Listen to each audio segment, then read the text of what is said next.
¿Sabías que? En menos de un siglo se despliegan más de 27 libros que cuentan el gran encuentro entre la fe y la razón. En el cruce del Nuevo Testamento nace la revelación más grande de la historia, que es la venida de Jesús. Por eso, qué bello la fe y la razón, es el encuentro de este mundo. Esta realidad nunca más ocurrirá en la historia. De allí en adelante, imagínense ustedes todos los imperios que han seguido.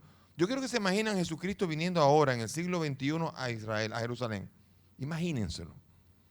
Ese no llega ni lo dejan entrada. no tiene pasaporte, no entra ni siquiera. Así que es difícil pensar en otra época en la que el cumplimiento de tales profecías de un pueblo pequeño pero custodiado por Dios, encontrándose con el mundo de la razón, pueda acogerlo en toda su plenitud. Qué bella es la frase con la que inicia el Papa Juan Pablo II la encíclica Fides et Ratio, fe y razón.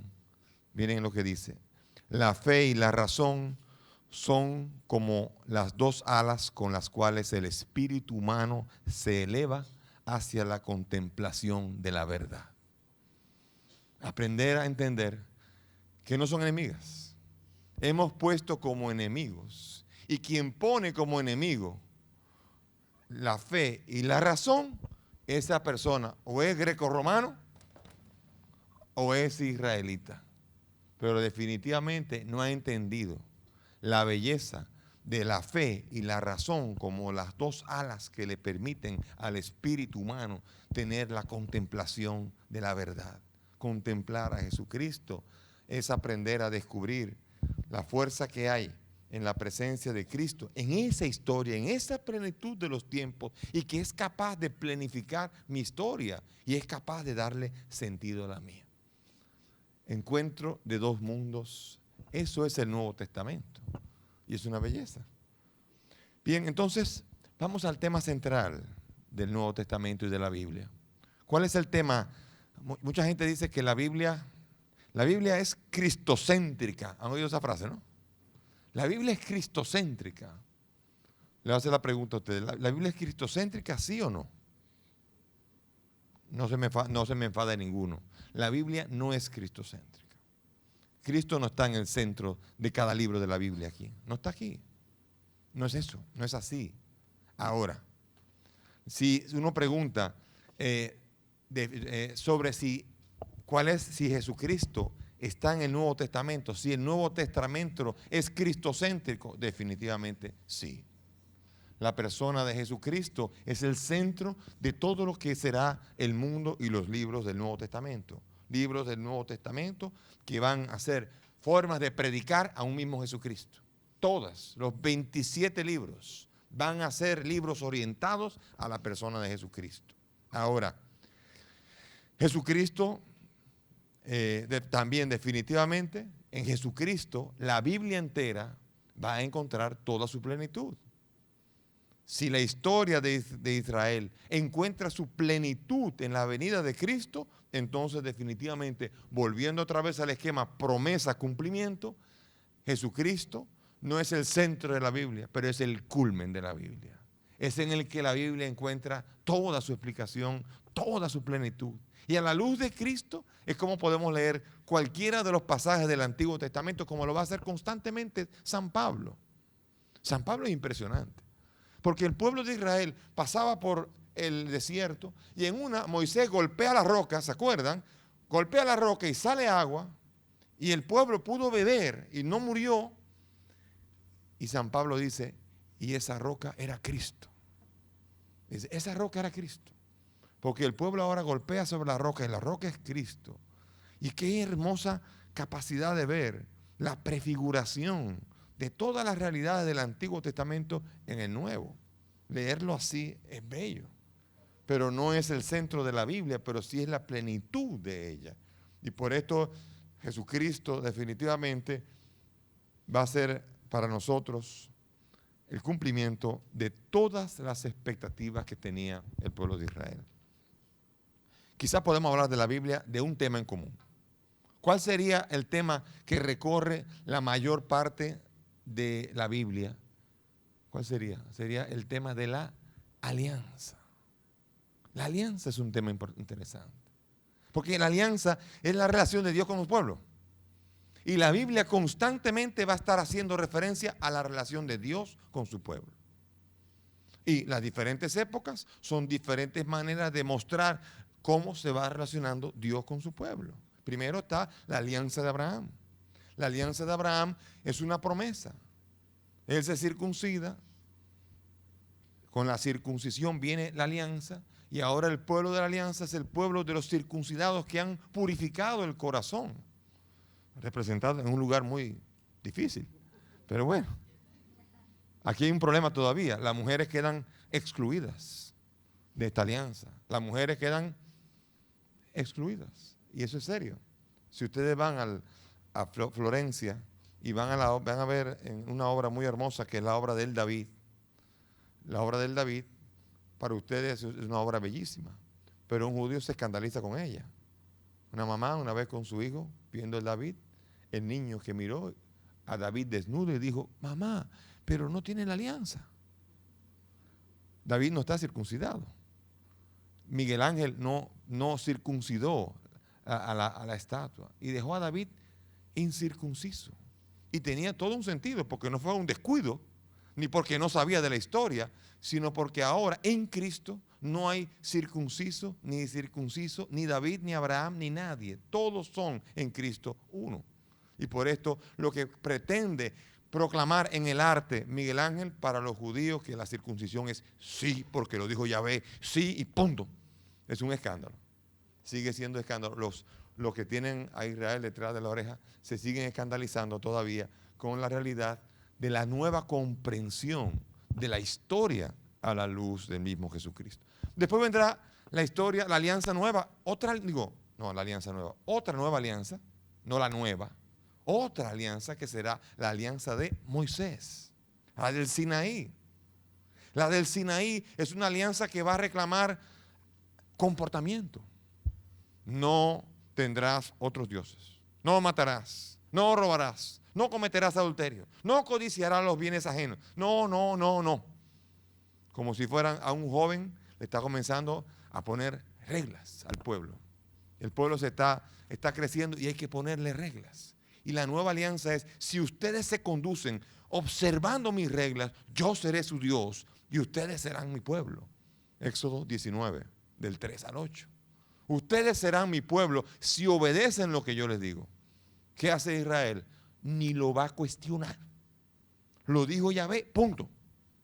Y si hay que apedrear a una, se la apedrea. Jesús es el que va a decir, sí, el que esté libre de pecado que tire la primera piedra. Y comienza uno a desmontarse cuando uno quiere tirar piedras y descubre que a uno hay que tirárselas también. Y por eso Jesús constantemente va a estar desmontando las alianzas que no son comprendidas por el pueblo. La ley no es mala, pero no fue comprendido el espíritu de la ley.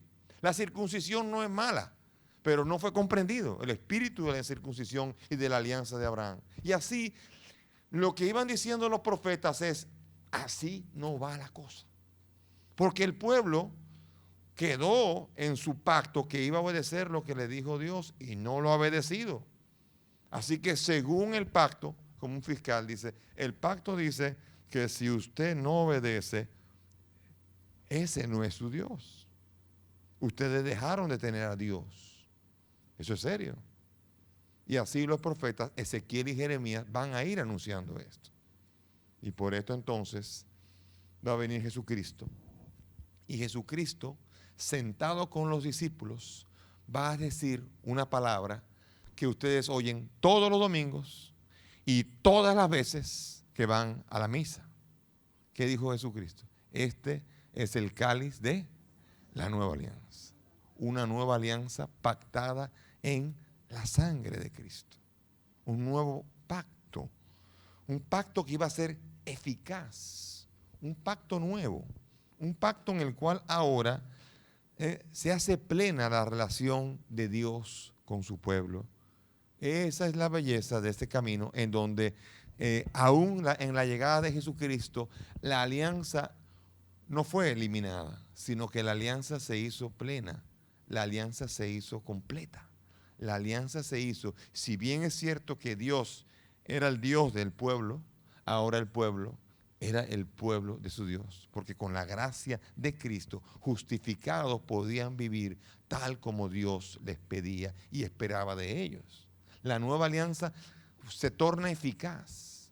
La nueva alianza sigue siendo el recorrido de la Biblia, pero la nueva alianza ahora permite que el hombre pueda responder a la vocación a la que ha sido llamado. Es curioso entonces.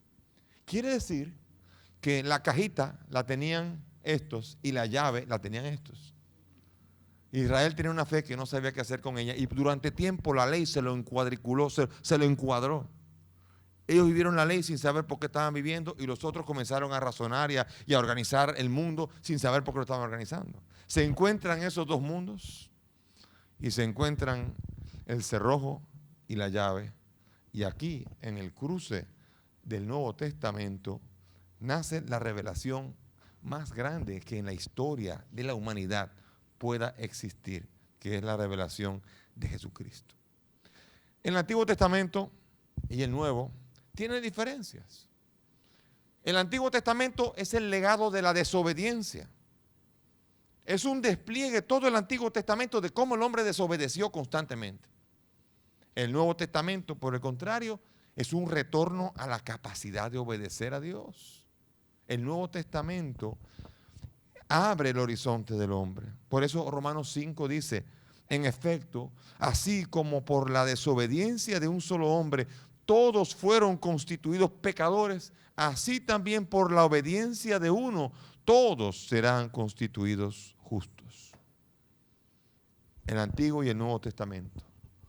Una historia curiosa, porque cuando uno ve la historia, todo lo que es la Biblia y los tiempos de la Biblia, uno ve que desde cuando comenzaron a escribirse los libros del Antiguo Testamento, que fue por aquí en el siglo X antes de Cristo, de aquí todo esto acá hasta llegar a Jesucristo, todo este espacio, estamos hablando de cerca de más de 1000 años, desde el primer libro que fue escrito hasta el último. 1000 años. O sea que son culturas diferentes, épocas diferentes. Es un lío. Por eso hay que saber cuándo el libro está hecho con la época de los babilonios, o la época de los persas, o de los seleucidas, o la de los asirios, o egipcios, etcétera. ¿En qué época estamos hablando? ¿De qué época estamos haciendo referencia? Porque si no entendemos eso, no vamos a entender. Y esos son 46 libros. En el Nuevo Testamento todos son en el curso de menos de un siglo. En menos de un siglo, todos los libros están aquí. Desde el 46, que se escribe el primero, la primera carta a los tesalonicenses, hasta las últimas, que serían a principios del siglo II, cuando van a acabar, en menos de un siglo, una misma cultura, una misma realidad. Algunas veces la única diferencia es hablándole a los judíos o hablándole a los paganos, la misma realidad de siempre. Hay cartas a los hebreos, hay evangelios a Mateo, evangelios que se refieren más bien a los que tienen fe, y evangelios a los que tienen razón, a los que tienen la razón. Pero siempre será desde una misma época, en menos de un siglo, será el despliegue de 27 libros que van a ser un gran tesoro que vamos a disfrutar durante todo este tiempo.